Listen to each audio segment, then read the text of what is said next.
मखसूस नशिस्तों के केस में आज अटॉर्नी जनरल ने दलाइल मुकम्मल कर लिए हैं, जिसके बाद अब सिर्फ सुन्नी इत्तेहाद काउंसिल का जवाब बाकी रह गया है, जिसके लिए सुप्रीम कोर्ट ने 9 जुलाई यानी मंगल का दिन मुकर्रर कर दिया है। जबकि आज अटॉर्नी जनरल ने दलाइल देते हुए वाज़ेह किया कि सियासी जमात और पार्लिमानी जमात में फ़र्क होता है और मखसूस नशिस्तें हासिल करने के लिए ज़रूरी है कि आज़ाद उम्मीदवार पार्लिमानी जमात में शामिल हो जाए। और पार्लिमानी जमात वो होती है जिसकी मुतल्लिका असम्बली में कम अज़ कम एक जनरल नशिस्त हो, यानी उस जमात ने ना सिर्फ इलेक्शन लड़ा हो बल्कि कम अज़ कम एक नशिस्त भी जीती हो। मगर तहरीक इंसाफ के हिमायत याफ्ता आज़ाद उम्मीदवारों ने इलेक्शन जीतने के बाद मखसूस नशिस्तों के लिए सुन्नी इत्तेहाद काउंसिल ज्वाइन कर ली, जो सियासी जमात तो थी मगर पार्लिमानी जमात नहीं थी, क्योंकि मुतल्लिका असम्बलियों में सुन्नी इत्तेहाद काउंसिल की एक भी जनरल नशिस्त नहीं थी।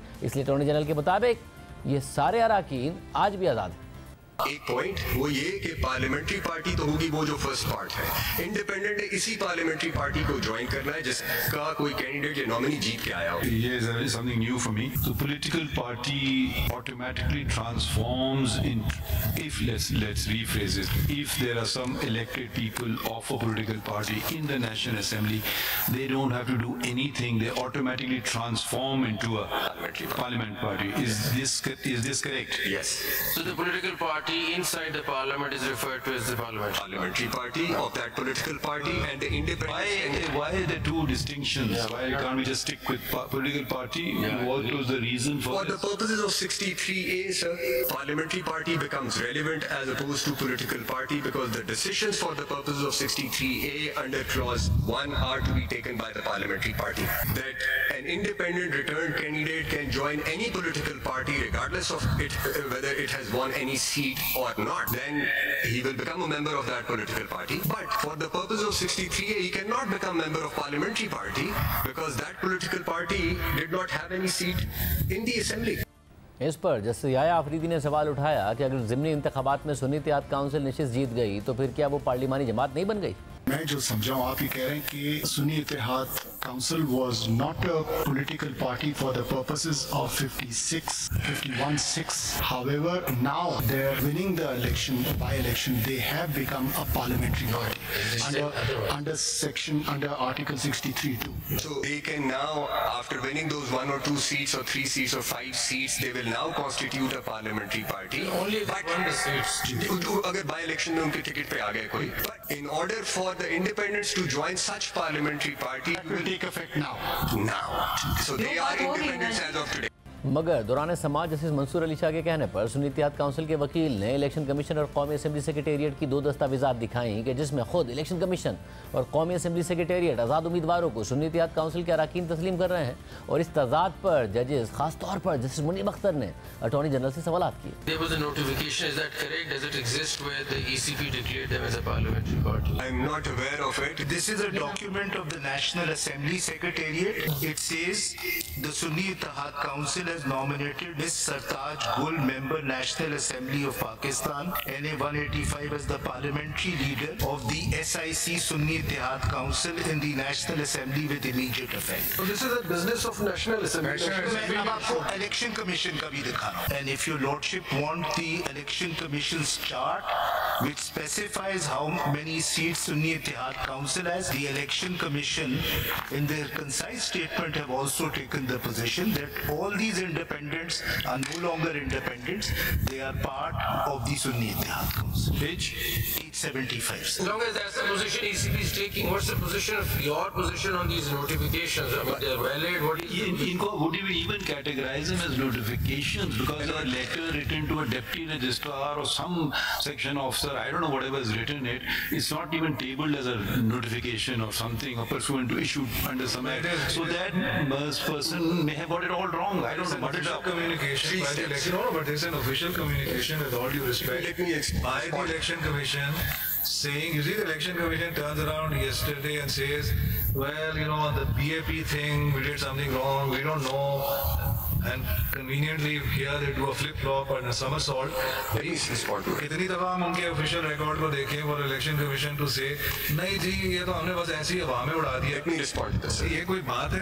एक तरफ है ना मिस्टर अटॉर्नी जनरल, एक तरफ हमें बताया जा रहा है इलेक्शन कमीशन की तरफ से हम आईनी इदारा है, जो हम चाहे करें जो हम करें सब सही है, सब दुरुस्त है।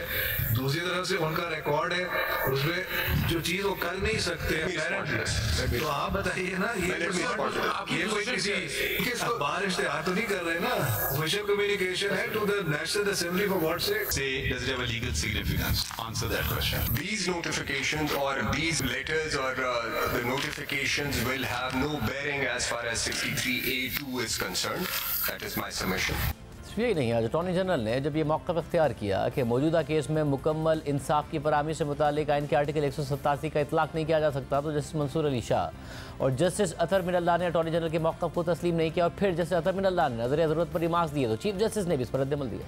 Article 187 is a power which has been conferred upon the Supreme Court. It is not a jurisdiction. This power can only be exercised when a case is competently filed and is pending before your lordships under 184, 185 or 188. No independent proceedings can be initiated under 187. There is a case pending. Yes, but while the case is pending before you, you look at the case what is made out before. The case brought before you, the case made out before you, and the case which is being responded.